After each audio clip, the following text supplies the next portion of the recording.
नमस्कार. English handwriting कोर्समध्ये तुमचं स्वागत आहे.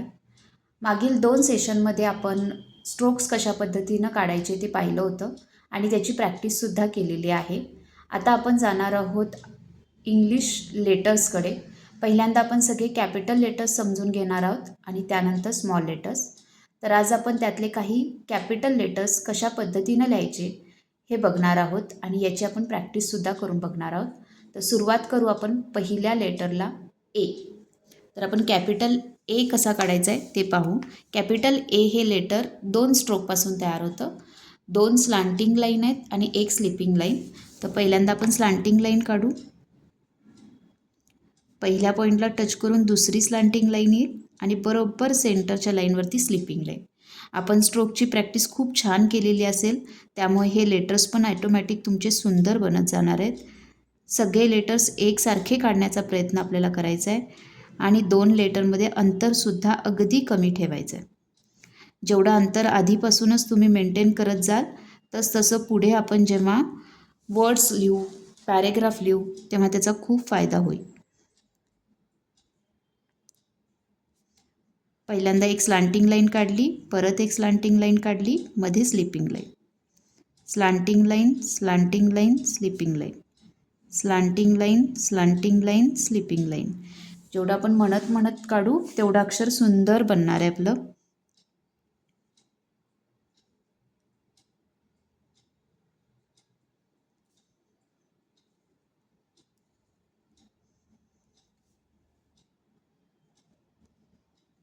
खूप प्रेस करून लिहायची आवश्यकता नाही. जेवढा पेन तुम्ही हलका ठेवणार आहे तेवढं हातावरचं प्रेशर कमी येणार आहे.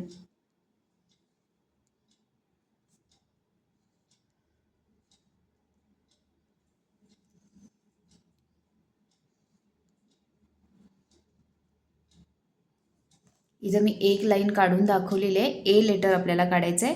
2 स्लांटिंग लाईन आणि 1 स्लिपिंग लाईनपासून तयार झालेलं आहे.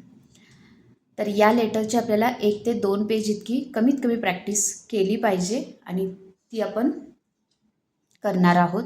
तर आता जाऊ आपण पुढच्या लेटरकडे. पुढचं लेटर आहे बी, कॅपिटल बी. तर कॅपिटल बी हे आपण आधीच्या सेशनमध्ये पाहिलेला जो स्ट्रोक होता, कर्व, हाफ कर्व, त्या कर्वचाच यूज करणार आहोत आणि स्टँडिंग लाईन. तर बघा कॅपिटल बी कसं लेटर काढायचं आहे. पहिला एक स्टँडिंग लाईन येईल स्ट्रेट, मग छोटीशी स्लिपिंग लाईन, कर्व, परत स्लिपिंग लाईन. हा आपला पहिला स्ट्रोक झाला. परत दुसरा कर्व आपण काढणार आहे. आधीच्या स्लिपिंग लाईनपासूनच आपण स्टार्ट करणार आहोत. छोटीशी slanting line, curve, slanting line. तर पुन्हा एकदा आपण बघू. Standing line, slipping line, curve, slipping line आणि तिथूनच परत slipping line, curve, slipping line. पहिला कर्व आणि दुसरा कर्व आपल्याला एकसारखे काढायचे आहेत. Standing line, slipping line, curve, slipping line, slipping line, curve, slipping line.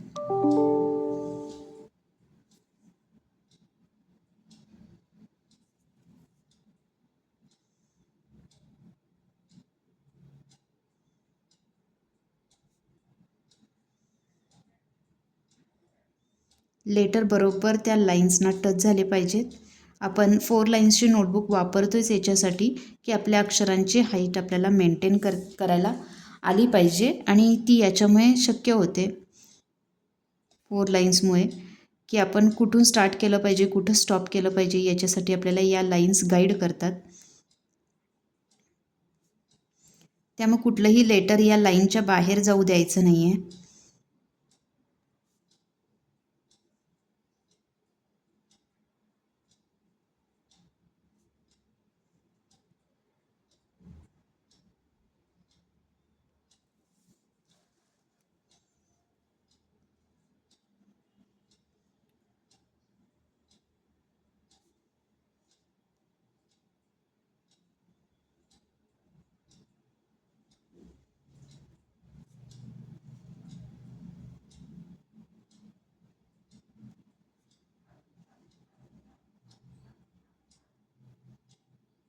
तर अशा पद्धतीनं आपण बी लेटर हे काढलेलं आहे. एक स्टँडिंग लाईन आणि 2 हाफ कर्वपासून हे बी लेटर तयार झालेलं आहे. आता आपण पुढच्या लेटरकडे जाऊ. पुढचं लेटर आहे सी. सीसाठी आपण स्ट्रोक ऑलरेडी शिकलेलो आहोत. त्याच स्ट्रोकचीच प्रॅक्टिस आपण इथं परत एकदा करतो आहे, म्हणजे आपलं सी लेटर तयार होईल. Slanting line, curve, slanting line, slanting line, curve, slanting line, slanting line, curve, slanting line. हे दोन्ही पॉईंट्स एकाखाली एक दिसले पाहिजेत. अशा पद्धतीनंच आपल्याला काढायचं आहे.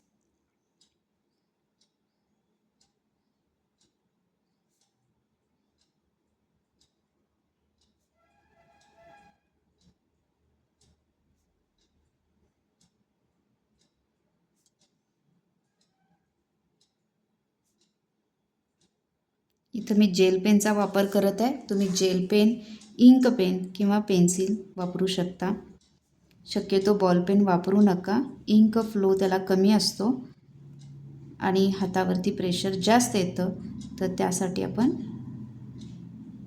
जेल पेनचा वापर केलेला आहे. आणि तुम्ही तशाच पद्धतीनं जेल पेन किंवा इंक पेनचा वापर करा.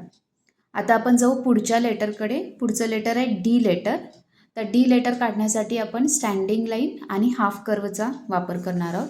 तर कशा पद्धतीनं डी लेटर काढायचं आहे बघा. पहिला एक स्टँडिंग लाईन काढली, मग छोटी स्लिपिंग लाईन काढली, जशी बीसाठी काढली होती तशी, कर्व केला आणि परत स्लिपिंग लाईन. पहिला standing line, slipping line, curve, slipping line, standing line, slipping line, curve, slipping line. याच्यामुळे स्ट्रोक आपले व्यवस्थित येतात. जेवढं आपण म्हणत जाऊ त्या पद्धतीनं आपण काढतो. आपण म्हटलंच नाही तर डायरेक्ट आपण स्ट्रोक काढतो आणि मग बऱ्याच वेळेला तो चुकतो. त्यासाठी म्हणायचं आहे. Standing line, slipping line, curve, slipping line. छोटीशी स्लिपिंग लाईन येते, खूप मोठी नाही. आपला कर्व व्यवस्थित यावा, कर्व तो व्यवस्थित दिसावा, यासाठी आपण छोटीशी स्लिपिंग लाईन काढतो.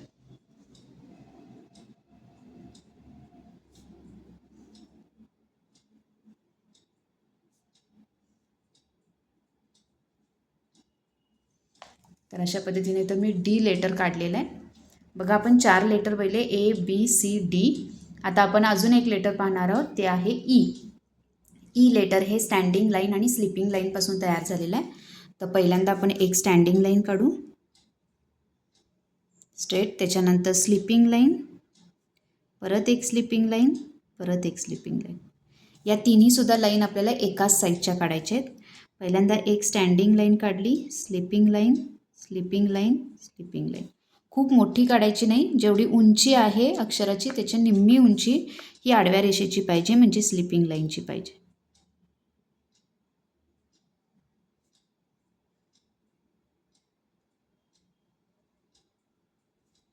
तर ई लेटर आपण बघत आहे. Standing line, slipping line, slipping line, slipping line. एकाच साईडच्या काढलेल्या आहेत, एकाखाली एक व्यवस्थित.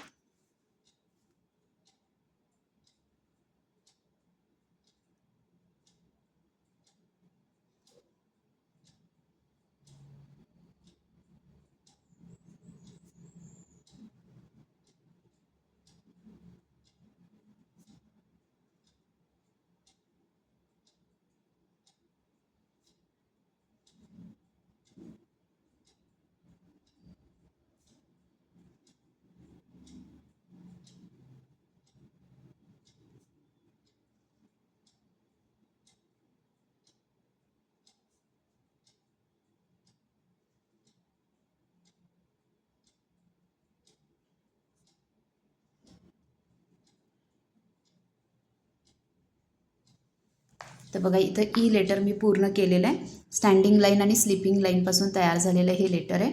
याच्यामध्ये ज्या स्लिपिंग लाईन काढलेल्या आहेत त्या तिन्ही एकाच साईजच्या आपण काढलेल्या आहेत.